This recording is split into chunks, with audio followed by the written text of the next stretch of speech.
ஓம் நம சிவாய போற்றுவோம். ஓம் சிவாய நமக.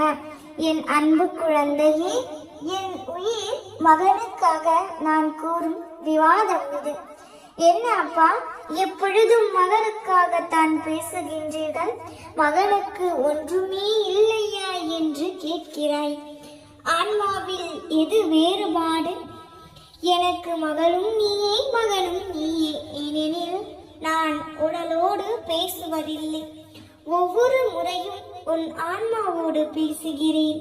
குழந்தையே, நான் மகள் என்றாலும் மகன் என்றாலும் இரண்டும் ஒன்றுதான். ஆன்மாவில் ஏது வேறுபாடு? என் பிள்ளை நலம்தானே. என் அப்பா நலமாக இருக்கின்ற விஷயமா நடந்து கொண்டு இருக்கிறது. வெளியில் சொல்ல முடியாத வேதனைகளால் அவதிப்படுகிறேன். இந்த நிலையில் நலம்தானே என்று கேட்கின்றீர்களே, இது சரியா அப்பா என்று என்னை பார்க்கின்றாய். என்ன செய்வது கண்மணி? உன் தலையெழுத்து இயற்கையின் நியதிப்படி. அப்படி இந்த ஜென்மத்தில் இல்லாவிட்டாலும் போன ஜென்மத்தின் கர்மவினை பாடாய் படுத்துகிறதே என்று சொல்லியே பழக்கப்பட்ட நான் இனி அப்படி சொல்ல மாட்டேன். என் பிள்ளையே, உனக்கு இலை பாறுதல் என்பதே இல்லை.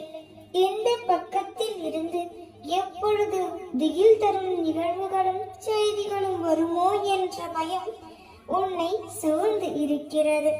நம்பியவர்கள் மோசம் செய்து விட்டார்கள் என்று நொந்து போன மனதுடன் இருக்கிறாய். என்னுடனே இருக்கின்றேன் என்று சதா சர்வ காலமும் சொல்கின்றீர்கள் அப்பா. ஆனால் எனக்காக எதுவுமே செய்யவில்லையே என்று நீ என்னிடம் ஏங்குகிறாய். ஒன்றை புரிந்து கொள், உன் அப்பா சர்வ தியாகி. இதை முழுமையாக உணராமல் பிரச்சனை என்று வந்துவிட்டால் நீயே உன் போராட்டத்தை கையில் எடுக்கிறாய். குழந்தையே, பிரச்சனைகளை சமாளிக்க கூடிய விதத்தில் செயல்களை செய்து முடிக்கிறாய். உன் போராட்டங்களை நீதான் போராடியாக வேண்டும். அதில் ஒன்றும் குறையில்லை. ஆனால் உன் அப்பாவாக இந்த அப்பா நான் எதற்கு இருக்கிறேன்?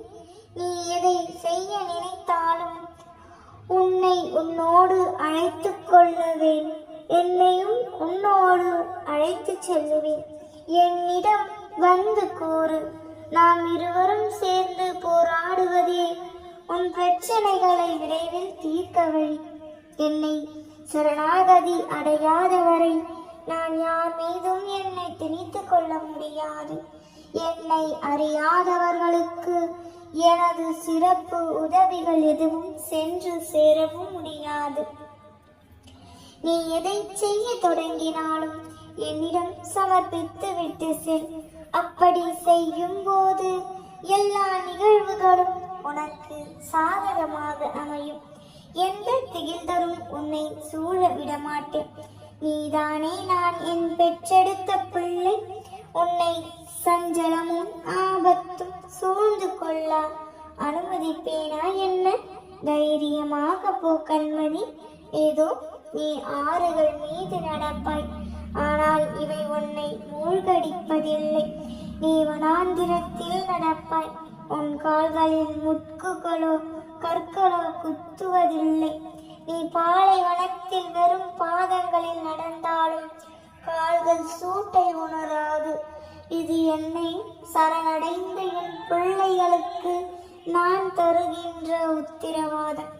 உனக்கும் இது இன்று முதல் உண்டு. வழியே இல்லையே, எந்த வழியும் தெரியவில்லையே, நான் எப்படி தப்பிப்பது என்று கலங்காதே. இல்லாத வழியை உருவாக்குவதும் நானே.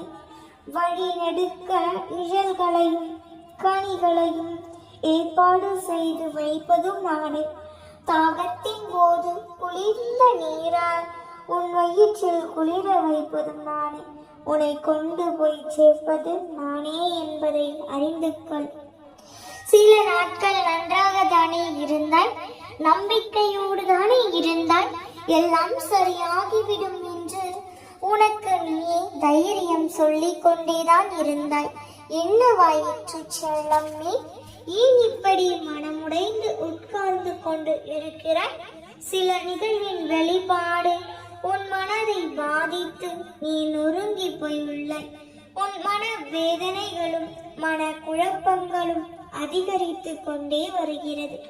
முன்பெல்லாம் இது எனக்கு வேண்டும், செய்து கொடு அப்பா என்று கேட்பாய். பின்பொரு கட்டத்தில் என் அப்பா செய்து கொடுப்பார் என்ற நம்பிக்கையில் இருந்தாய். ஆனால் இப்பொழுதோ காலங்கள் செல்ல செல்ல லேசாக மனம் தளர்ந்து வருகிறாய். நம்பிக்கை வீணாகாது அல்லவா, நடந்துவிடும் அல்லவா என்று சந்தேகத்துடன் என்னை கேட்கிறாய். காலங்களும் நேரங்களும் இவ்வளவு வேகமாக கடந்து கொண்டு வருகிறது. ஏதேனும் தவறாக நடந்து விடுமா?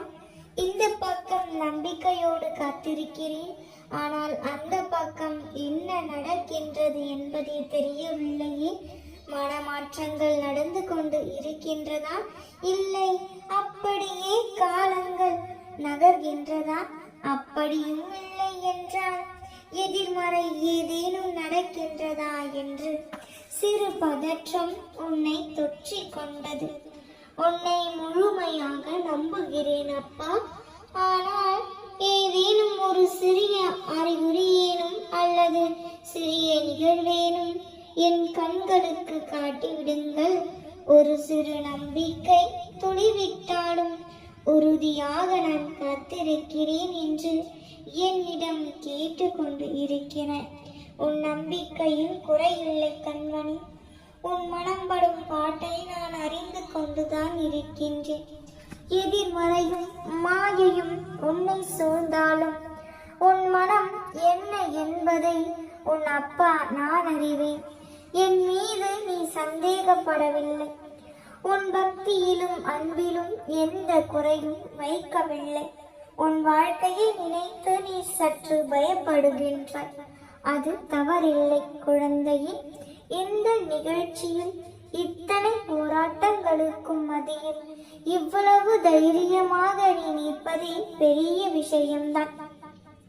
இத்தனை காலமாக என்னை நம்பி நீ காத்திருந்தாயே, அதற்கு நான் பெருமை கொள்கிறேன். என்னை நம்பி இருக்கும் உன்னை நான் எப்படி கைவிடுவேன் தங்கமே? உன் வேண்டுதலுக்கு உன் அப்பா செவிசாய்க்கவில்லை என்று நினைக்காதே. உன் வேண்டுதல் நிச்சயம் நிறைவேறும். உன் அப்பா என்றும் உன்னை கைவிட மாட்டேன். நீ என் மேல் வைத்திருக்கும் நம்பிக்கையை நான் வீணாக்க மாட்டேன். நீ தைரியமாக இரு. நான் அனைத்தையும் சரி செய்து விடுகின்றேன். இனி எல்லாம் நல்லதாகவே நடக்கும். நம்பிக்கையோடு இரு, நிச்சயம் நல்லதே நடக்கும். நாம் இருக்க பயமே. ஓம் நம சிவாய போற்றுவோம். ஓம் சிவாய நமக. நல்லதே நடக்கும்.